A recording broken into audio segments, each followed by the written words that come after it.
Welcome to PR Talk, sponsored by the PRSA of Oregon and part of the MPN, the Marketing Podcast Network. This is your host, Amy Rosenberg, founder of Veracity and author of A Modern Guide to Public Relations. Help other people find our podcast by subscribing, rating, giving us a review, or sharing on social media. Hi, everybody. I have Joseph Jaffe here. Hi, Joseph. Hello. How are you? Good. Thanks for joining. So I'm sure a lot of people know who you are, but just in case, you are a serial entrepreneur and author and recently founded the Alpha Collective for members to understand the business of Web3. So today we're going to dive into Web3 and NFTs and why marketers actually need to care about this. So maybe just kick us off with what the heck is Web3 and NFTs? So, one of the best ways to even think about Web3 is to go back, go backwards in order to move forward. Okay. And so Web3 is not Web2. So what is Web2? Well, maybe we should go back again and talk about Web1. Okay. So Web1 they called the read only, right? It was all about read. It was about being able to, it was the digitization of our lives. It was the ability for us to take our catalogs and put them online. Not the best thing to do, but that's what a lot of brands did. The beginnings of content strategy, the beginnings of video, but it certainly was the ability now to digitize the world. Web 2, known also as the read-write web, that it wasn't just about reading only, it was about the rise of citizen journalism, the rise of consumer-generated content, the rise of social media, the rise of blogging. So even if you think about interesting common threads with respect to content, with respect to, we'll get there, commerce and monetization, Web3, I'm calling now read, write, reward, that for the first time we actually have a business model.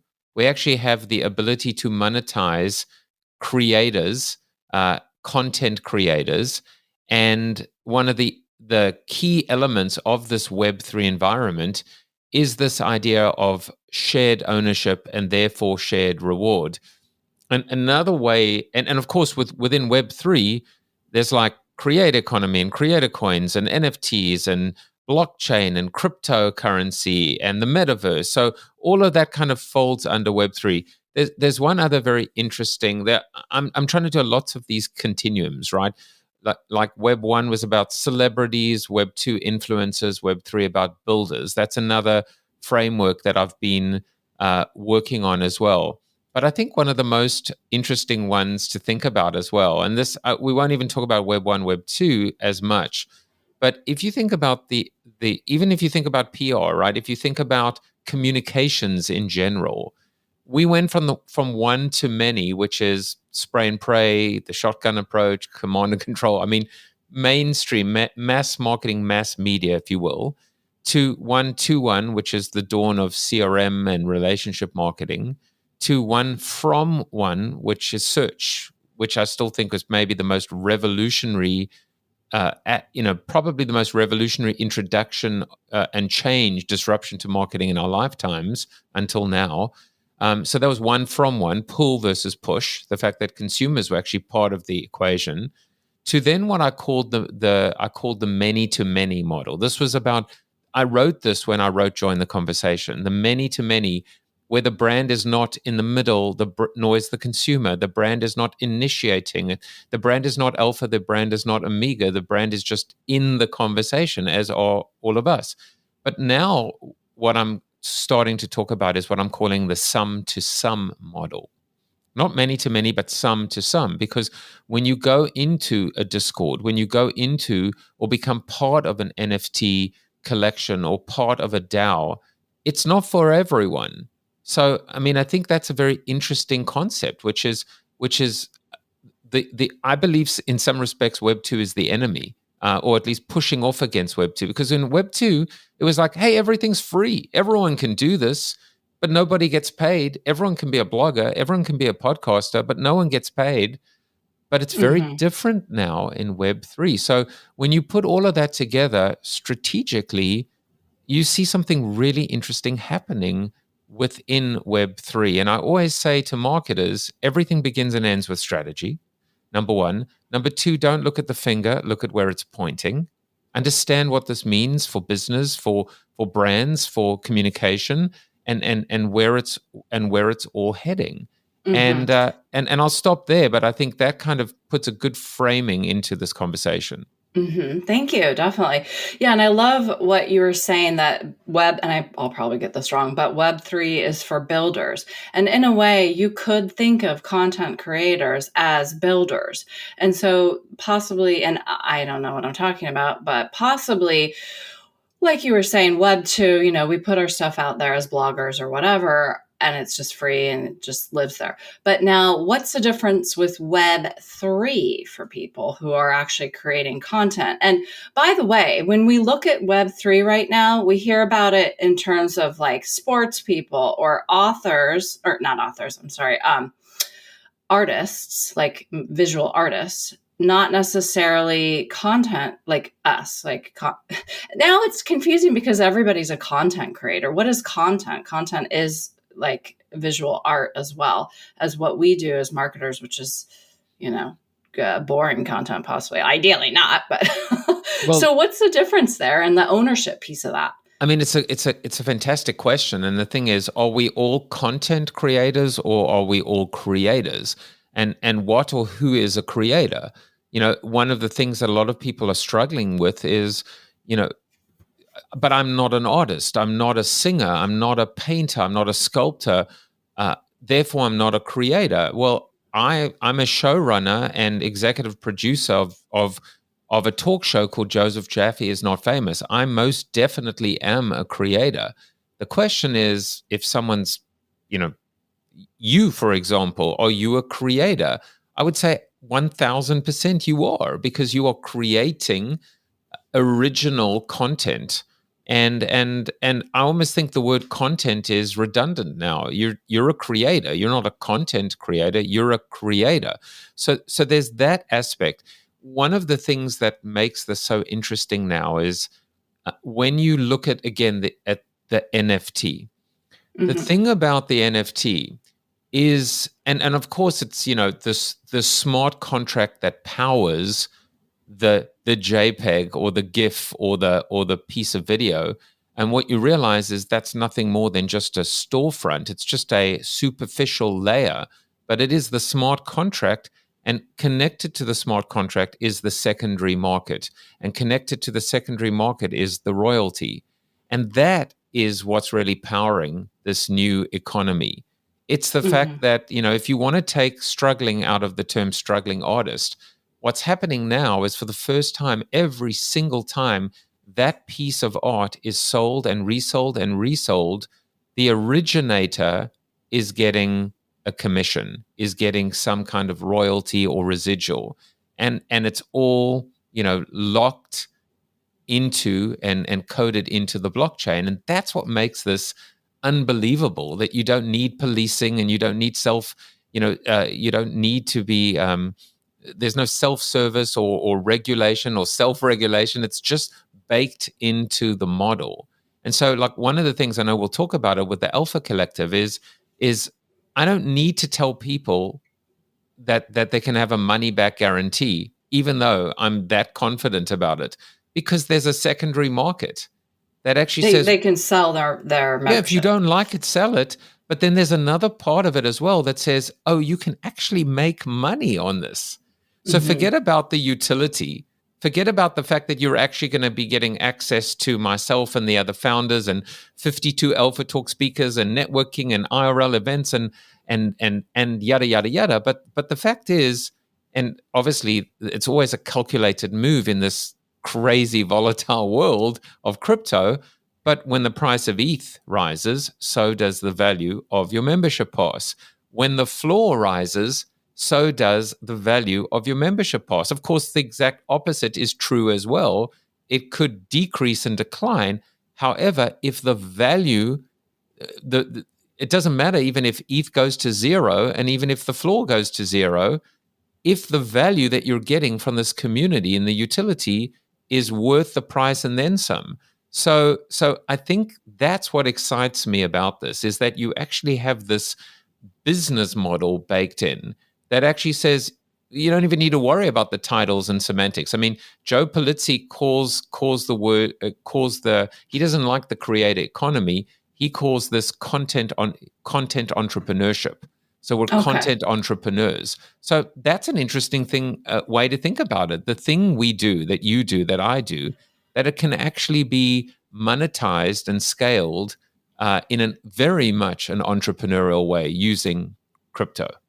So let me just kind of break this down just to make sure we're understanding or I'm understanding. So if you look at what I have now, and I have my own things, whatever it is, a PR talk, or I've got my book, right? Well, I don't want to talk about the book because that's a whole different thing with publishing. But so let's just look at PR talk. And I just want to say for people, if you have something like a blog or whatever that you're creating for a company and not yourself, like not your own company, your company has this thing, right? They have this entity, which is a blog. And so currently, wherever the blog lives, it's not yours is kind of the thing, I think. So it's like living on something, like whatever. Like if you do some videos, it's living on YouTube. Does that mean it's yours? You could monetize something, I think. I don't know. But no, you don't physically own it. So you take it over to Web3 and then you put it with the NFT. I have no idea what that is, like the connection with the NFTs, whatever. Put it over to Web3, then you physically own it. And so to me, that is the difference between self-publishing a book or publishing a book through like a publisher. And we can kind of talk about the differences there. But am I getting this or not? Because I could be totally off. Well, the thing that's interesting about it is I'll answer it in a different way, which is think about. So I think most people buy into the fact that you should never build a house on rented land. And Okay. and so Mm-hmm. when we think about Web 2 was filled with rentals, with Mm-hmm. the Facebooks and quite frankly the YouTubes. I mean, I have my show on YouTube. It is my primary source. If something Mm-hmm. happened, I don't think anything will happen to YouTube tomorrow, and I've got an archive second to none on YouTube, but the files still live on my computer. But we'll get back to that, and we can get back to that in a moment. But that was the centralized rental ecosystem of Web 2, where you were absolutely held hostage to these platforms. And I use that word hostage because I'm seeing it now as a content creator, that my feeds are all suppressed and buried unless I do, of course, which is, how do you open the tap? You pay to open the tap through paid social and through promoting your posts, etc. So the real question comes down to, how do you build a relationship? How do you build a direct to consumer, direct to viewer, direct to reader relationship? Now, in the real world, IRL, I'm not even talking about media. I'm talking about, look at what's happened with the whole DTC space, the Dollar Shaves and the Quips, etc. All these direct to consumer brands that are disintermediating the consumer packaged goods companies, and because they're just bypassing the middleman, so to speak. I'm doing lots of air quotes. And Mm-hmm. and so how do you build a relationship with your consumer? Well, one of the ways you do that, is email. It's like it's very Web 1, right? Which is your website. You own the domain, and you build content and archives and a repository and a whole series of messaging through your website. That still is supreme, but yet forgotten. The other one is email, which again, supreme and yet forgotten. The rest of the Mm-hmm. stuff as it stands is very Web 2. Follow me on Twitter, follow me on Instagram, quite frankly, Discord. I mean, Discord is the primary mechanism of communication, that and Twitter, but specifically Discord, in Web 3. But it's still, Discord is not a Web 3 phenomenon, not even close. Now, what is an NFT. Okay. So an And what is NFT. that? So, well, the NFT, as long as you own it, you move with it, you share in the ownership, you share in the spoils, but the NFT allows you access to whatever the mechanism is, whether it is a premium community, which is what the Alpha Collective is. The NFT gets you in. You sell the NFT, you're out. So, you can't get into Discord anymore because you don't own the NFT. You arrive at an IRL party that we'll be putting on, or a meetup or drinks. You don't have. It's not about let me check if your name is on the list. It's just flash your NFT, and it is ultimately validated. So you either own it or you don't own it, and so that gets you into the party. So in a way, this is the one ring to rule them all, to use Lord of the Rings. The NFT governs everything now and moves, and depending on where the action is, it all basically kind of moves with the NFT, as opposed to, going and building all of this equity in one platform only to say, well, what do we do now? We're locked in here. We're the barrier to exit is so high that we have no choice but to stay here and stick around. So, like, why is Mark Zuckerberg, did he announce that NFTs are coming to Instagram? Because it's the only way to keep it relevant. It's the only way to make sure that there is some monetizable mechanism there for creators. So and that's what's happening. The flex that's happening from creators and others saying we want to be paid for our time and for our money. Okay, so let me ask you kind of two questions that are the same in a way, but from different viewpoints. So, from the creator viewpoint, what as a creator would I sell or put, whatever the phrase is, as an NFT if I don't have a collective for members? Do I have to create some kind of group or collective to have a viable NFT available to sell? No, absolutely not. And, so you can, if you're an artist, you can, in fact, you could right now decide to NFT this episode. And and obviously a screenshot or whatever your thumbnail would be the actual image. And that could be essentially what's called open edition, meaning that as many people that want to buy it can buy it. It's not like there's limited quantity.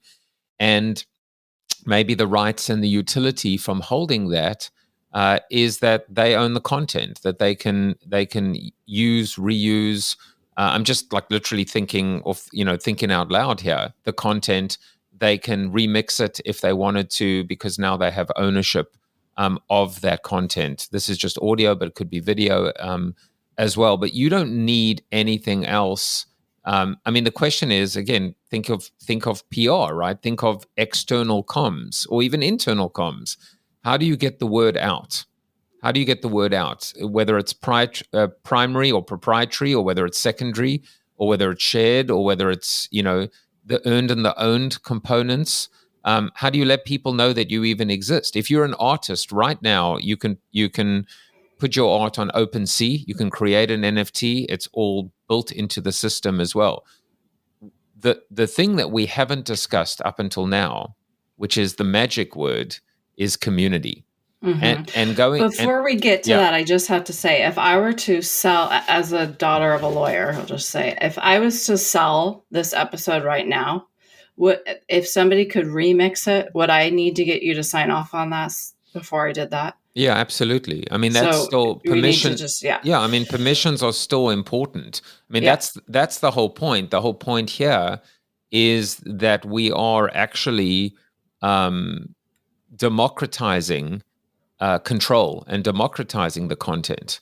That, if you look at so many of these NFT collections, they're saying you own, not only do you actually own this file, but we're going to give you all of we're going to give you the file and all the graphic elements, and you can download the high res and the Blender file, and this is yours. You want to go ahead and create and sell T-shirts? Go for it.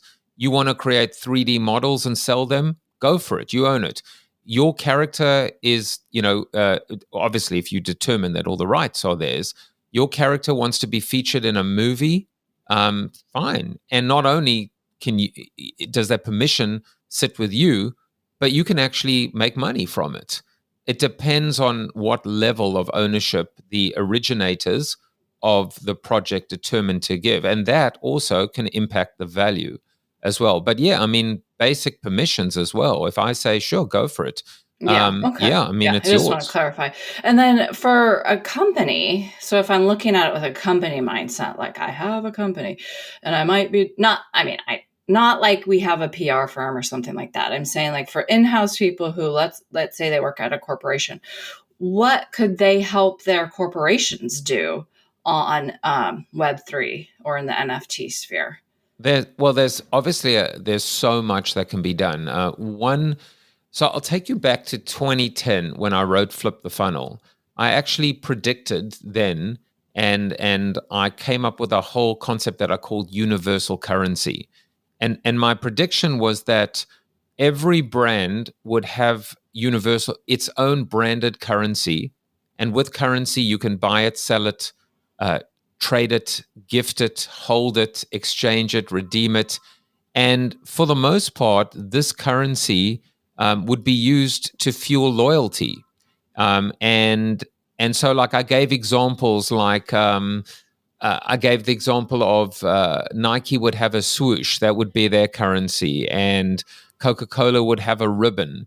And you would use this to be able to redeem for priceless experiences, or maybe even to get into the store 10 minutes before the general public, or get discounts, or whatever the case may be. Now, I had no idea that this would come true, but at a individual creator level. So I have my own creator coin. I have my own cryptocurrency called the Jaffe coin. That's part of an initiative called rally.io. I've had it for over a year, and I heard another creator actually say this the other day, which is how many people are there in the world that have had their own cryptocurrency for more than 1 year? You're probably in 1% of 1% of 1% of 1%.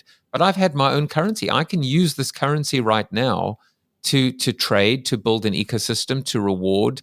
People can redeem Jaffe coin, or even by holding Jaffe coin, they can actually get access to me, my show, get walk on roles, become a guest on my show. But let's go back to what you asked about brands now. With this NFT externally, you now can do all of those things. You now can, and then there's something else in the space called a POAP, which is proof of attendance protocol. Every time you go into the store, it's like a ticket stub. You go to a Broadway show, you go to a concert. Instead of keeping the stub, you leave it in your jacket. It goes into the washing machine. It falls out your pocket. Whatever. The dog eats it. Now, all of your attendance, all of the times you showed up, all of the times you actually paid for something, that's all collected centrally, and you can do things with that. So imagine all the different ways now that a company can interact with and reward and engage with their consumer base, their loyalists, their advocates, etc. With this, and I'm using this in the most deprecating way because everyone says, I don't get it. I could just right click the JPEG and guess what? I've just duplicated your NFT. No, you haven't, because of the smart contract. So think about that for loyalty. I'll give you one example as well internally that just is blowing my mind at the moment. I just love this one. Can you imagine if a company, not even can you imagine, it's going to be done. It's probably being done already, where companies actually NFT personal days off, or actually vacation days. So all of your vacation days as Wait, an so employee. I just had to like interject so that I can just Yes. like dumb it down for myself. So I can sell my day off? Is that kind of what you're Well, you're saying? already Or? you're already one step ahead now, because imagine if a day off to you is not as valuable to someone maybe that wants a bit of extra days, who just became a parent for the first time. They can buy that day off from you Mm-hmm. directly. You don't need permission from your supervisor, from HR, but it's all on the blockchain. And where it gets really interesting is it can be auctioned off. You can put a price on it. There's a floor. So different companies will value their days off differently. So why not? And Do when you you leave, know, if you don't know, that's fine, but do you know what companies are doing this? no, I don't. Oh, it just sounds so hard to manage. But I'm well, no, it's easy to manage. That's the point, because it's you don't even need anyone to manage it. It's I just mean like self-managed. manage your company in that way. So like, oh, okay, I need you to do this on Friday, but I didn't realize you were selling your time to somebody else. So Well, you can't. I'm old school, I mean, maybe. But again, clearly, what you would do is if you're taking time off, and this is the thing that I think is so important for people. I have a very simple 2 by 2 matrix that I apply to almost every single, new media, new platform, or just life. Like when it comes to strategic marketing or consulting. So this is it, the matrix: old, new, best, worst. That's it. So what you want to do is you want to eliminate the worst of the old, the stuff that we're holding on to that doesn't work anymore, but we want to keep the best of the old. This is like everything from just, common sense and decency and empathy and, you know, and loyalty and the golden rule and everything that's worked and will work for the rest of time, right? But you want to embrace the best of the new, but also not get distracted by the worst of the new. So there's a lot of stuff that's just distraction and ridiculousness. And that's the problem, is many people at a corporate level, they're holding on to the past, and they're afraid, and they know that they need to unlearn. And so the gift to them is, wait a second, no one said old is bad, new is good. To the contrary, a lot of the old is great and a lot of the new is terrible. But it's the art in being able to discern, what fits into which buckets, or which fits into what buckets. And so going back to even your example, you don't want to just not show up to work, you'll get fired. So no one is replacing common sense by being able to still go and get permission to take leave if you have a boss, right? But the difference is in terms of how many sick days you have, or how many vacation days you have, or even being able to. Why would your boss care if you took 3 extra days if you get your work done? I mean, Mm-hmm. what your boss is going to care about is, wait a second, why are you taking 3 days that you don't have? But instead of them having to email HR or log into something, it's just all available, quite frankly, publicly on the blockchain. Okay. So Okay. this is Yeah. so Okay. these are just some of the ways to think about it. Mm-hmm. That's so interesting. So I just want to back up so people can kind of visualize this or understand this. So when you're talking about your coin, you're on Rally, and it's people can go to rally.io and check it out and look and see what people are doing on there. And it's not all, visual artists and No, it's yeah. content creators, it's showrunners, it's bands, but it's also marketers as well. And I'll tell you that one of the things that I'm in the process of doing is releasing a very extensive hold economy offering to my community. And what that means, and I'll just kind of plant it there. And if you want to explore, we can, but because I don't want your head to hurt, because trust me, my head hurts with this. It's already hurting, so And I just want to say something which is important for people to understand, that in February of 2021, I had heard of Bitcoin. That's it. I mm-hmm. hadn't even heard of the term Web3, metaverse, Ethereum, blockchain. I'd heard of blockchain. I'd done some projects for a consultant on blockchain, but this was more of just understanding the idea of immutable and incorruptible ledgers, et cetera, et cetera. But I hadn't heard of this stuff. I am now what's known as like an OG in the space, because in Web3, 1 month is like a year in Web2, and 1 year in Web, one Mm-hmm. month in Web, or 1 year in Web2 was like, I don't know, 5 years in what came before. So like the learning curve is huge and steep, and we make mistakes all the time. And I've always said that anybody that tells you that they've figured it out and have all the answers is either lying or a fool, or both. So Mm-hmm. so so here's the thing that I just want to plant. The whole economy says, buy Jaffe coin, but you don't have to send it to me. You just have to hold the coin. And by holding the coin, you get access to my Discord. You get access to an after show. You get access to maybe a monthly call with me, only for coin holders that have 10 coin. You get access to free Jaffe that I can drop for anyone that has a certain amount of Jaffe coin. And what I'm going to start to do is actually create holds that have the dollar equivalent in the tens of thousands of dollars. Meaning, for example, if you want a walk-on role on the show, or if you want to actually be a guest on the show, or if you want me to create an entire show for your company, you can do that. You can get that without actually sending me one penny. And I'm the happiest person in the world because you own my coin. When you buy my coin, the price of the coin goes up. Everyone in the community benefits because the price is going up. There's a whole reward system built into it, which I won't even get into now. And, could you just sell it the next day? Of course you could. But why would you? Because you just got value. And if you can continue to get value, then why would you sell it? You'd never sell it. In fact, you'd say I'd sooner cash in my IRA than selling this coin because of the value that I'm getting for it. So this is one of the most fundamental changes now.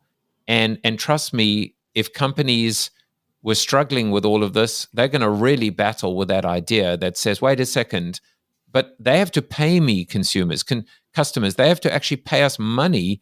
Otherwise, how do we make a living? How do we hit our quarterly earnings? It's like, well, wait a second. They don't have to pay you with their money. They can, first of all, pay you with their time. I mean, that's called the media model as well. But there are other ways that they can benefit. And so that's why I think, if I had to make a very safe bet, it would be that you are going to see brand tokens become the new norm. And every single company is going to have their own currency. And that currency will be like, for the marketers that are listening, the Shangri-La, everything that people have been chasing, which is this idea of a universal customer ID, that everything is unified and governed and managed and optimized through one single source or point of contact. That's going to be this token, or an NFT, or an NFT. Okay. I'm literally taking notes just for myself. I don't know. It's like, I'm like writing this down on a scratch paper. It's like, oh, where should I keep this? I don't know. No, this is fascinating. So speaking of your show, I just want to talk to you about how, what happened when the pandemic hit. And you've mentioned before that you somewhat reinvented yourself through the show. Can you talk about your show and what it all means to you? Oh yeah, absolutely. And thank you for giving me the opportunity. I mean, it's kind of crazy because, before the pandemic, 5-time author, public speaker, keynote speaker, spoken in 50 countries, strategic consultant, all the yada yadas of like so many people like me, living out of a suitcase, traveling, workshopping, etc. The pandemic hits, everything is gone. And I mean, I won't go into the details because there isn't as much time as we'd need. But I basically pivoted. I started off by saying, let me just do I'm bored, I'm lonely, I'm a little nervous, a little scared. Let me just do a daily stream on Facebook at the time and just say, hey, everyone, what's going on? Oh, look, it's my brother in South Africa and it's this person in London and whatever. And long story short, from a daily stream on Facebook to using Zoom to finding a piece of software called StreamYard to actually interviewing my sister who is pivoting herself. She has a cycling studio in London, and to saying, hey, why don't you just come on my show? To the birth of Corona TV, which I named the show, like Poke the Bear. Why not create a TV show around this weird, crazy time we're living in? No one even knew how long it would last. To then branding it, and the show is now called Joseph Jaffe is Not Famous. And the next thing I knew, I was a talk show host. And now I'm into my third season, if you will. I've had just under 360 guests on the show, and this is my calling. This is my purpose. This is what I was put on this planet to do. And I'm not going to stop until I get to the top, whatever that means.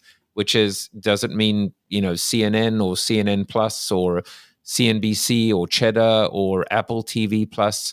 I know that I'm going to eventually need a home and look for a home, but I don't see any reason why I shouldn't continue to just deliver this the way I am, which is from a MacBook Pro with a Rodecaster mixing board from my home office.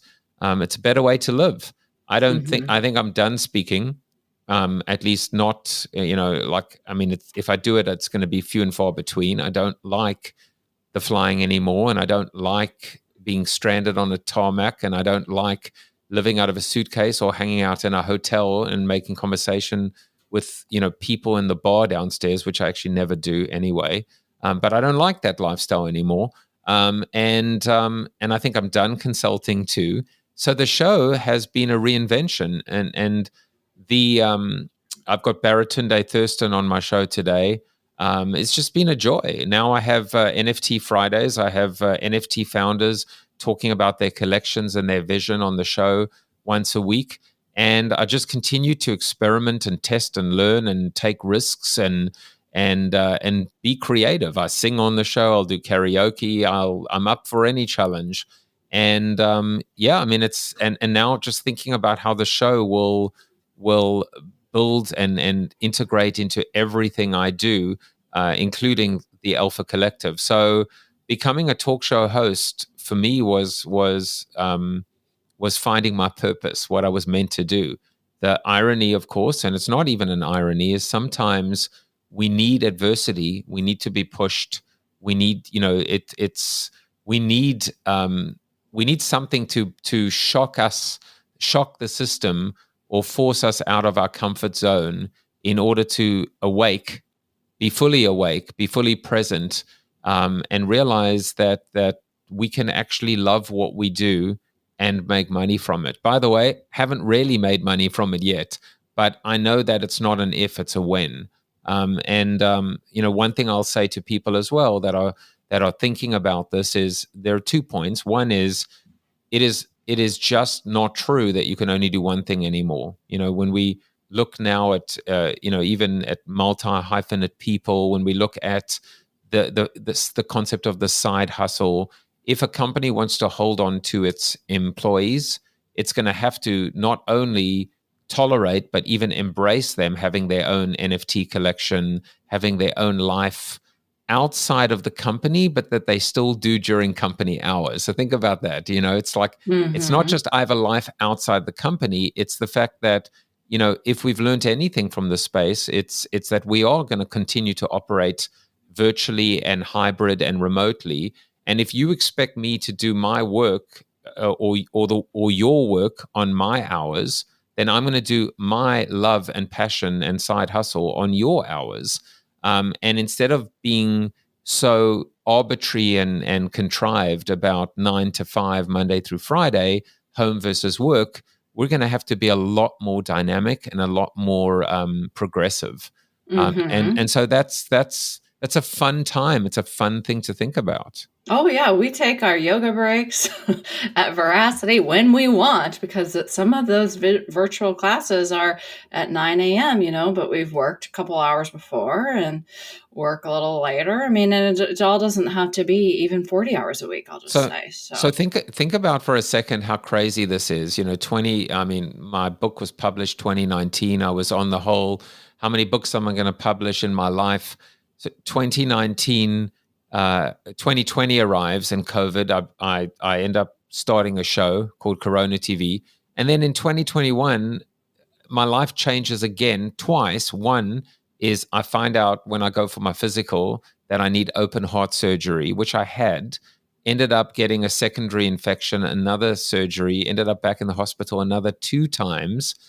So 4 hospital stays, 2 surgeries, including open heart surgery. Think about, like, at the age of 51 or 50 at the time, that happens, which rocks my whole life. And also I end up getting the Jaffe coin. And the Jaffe coin really became my fast track into the world of this whole NFT, metaverse, blockchain, Web3 environment.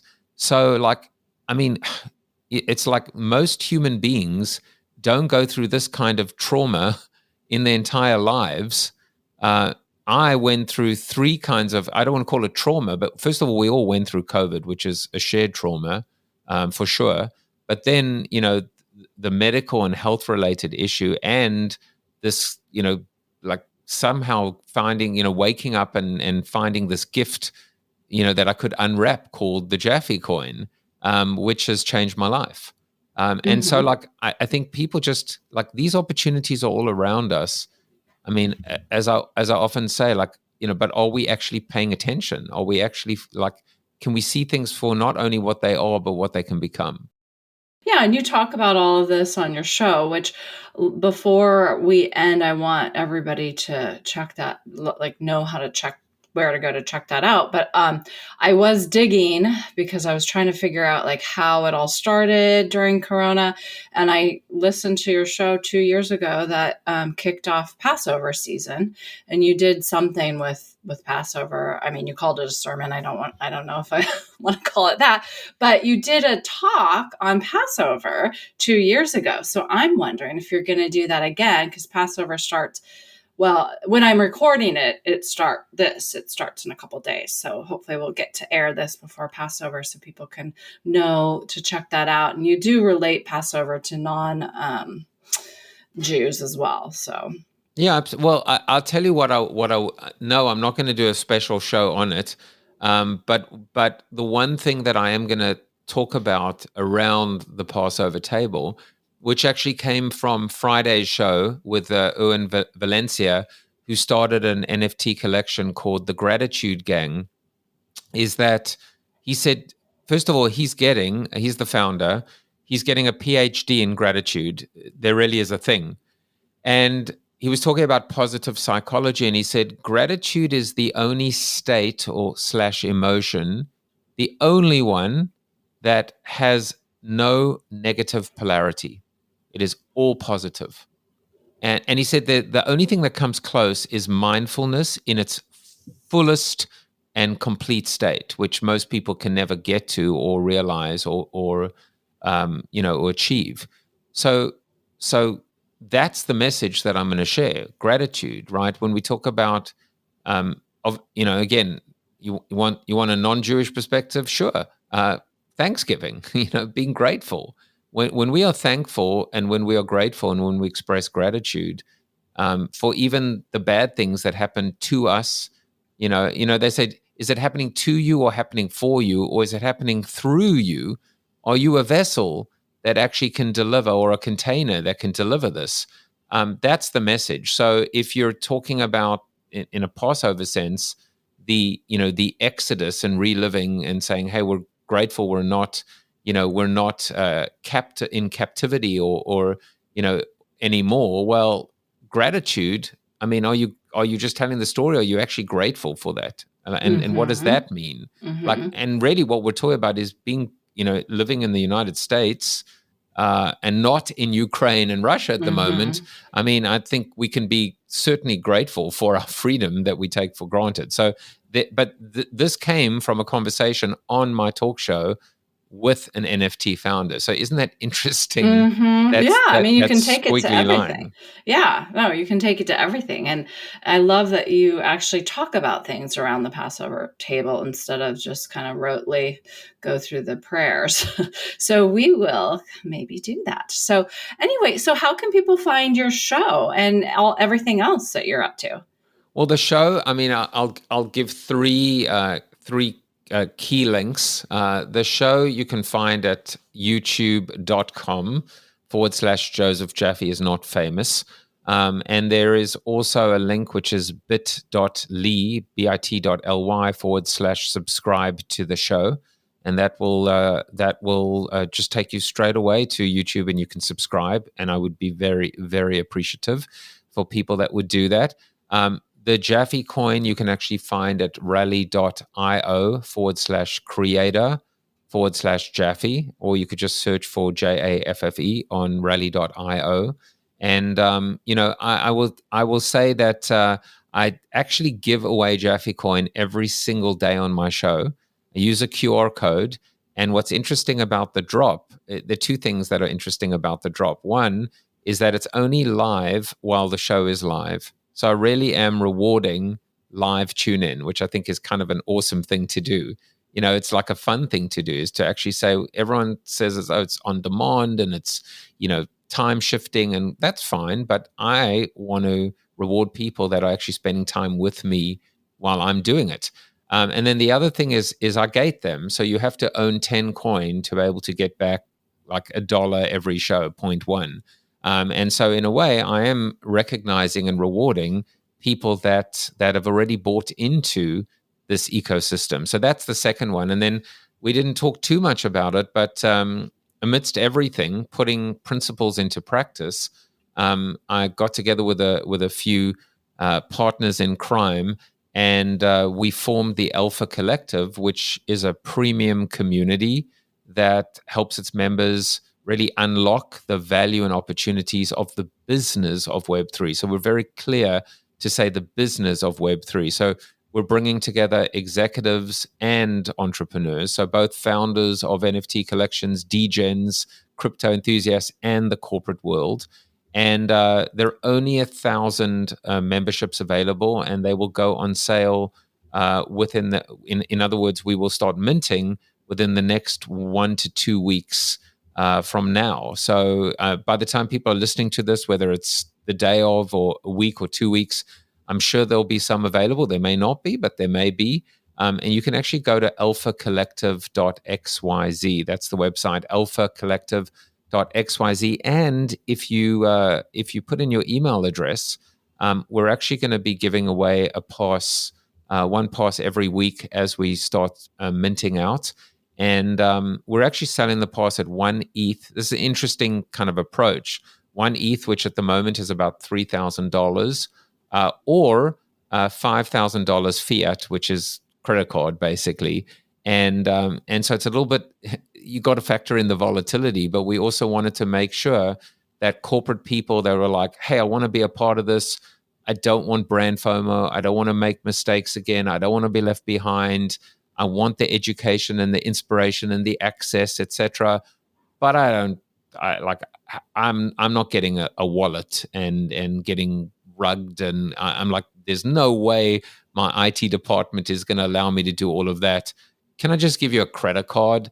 And so that's why we created 2 ways to do that, but we also built in the volatility of ETH, and we're actually offering people a little bit of an added benefit if they do come in the fiat, which is basically a 1 hour, maybe a 2 hour training program, like a Zoom, where we'll actually show them how to get started and how to really get into the space, how to set up a wallet, how to move things around, and most importantly, how to avoid getting scammed.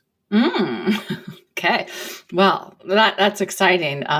We actually do PR for cybersecurity. So whenever you talk about scams, my ears perk up. But anyway, so I will let you go. I know you have a TV show to prepare for. So we'll all check that out. And we really appreciate your time. I appreciate it even more. And it's, it's great to talk. It's great to talk about this because, I think it's fascinating. I say 2 things, and I'll just say the final thought is that I've spent my whole life, witnessing the change and sometimes predicting it, but always looking back going, hey, why didn't I buy, Google when I could have, and this is the first time that I'm like in it at the moment, and I recognize it for what it is and what it can become.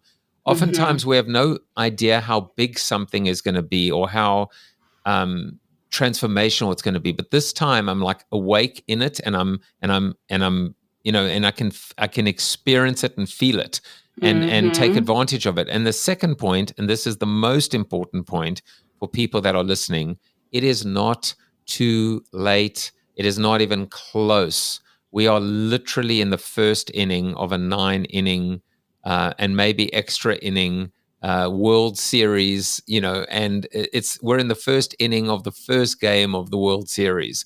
It is so early. And so, people that are feeling never ever feel FOMO again, anxiety.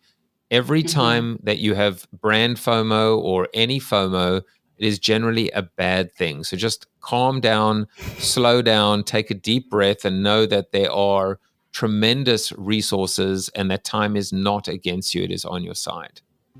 Thank you. Perfect. Thanks for listening. For more PR insight, be sure to check out Amy's book, A Modern Guide to Public Relations, at prtalk.co. Also, please subscribe, rate, or leave us a review.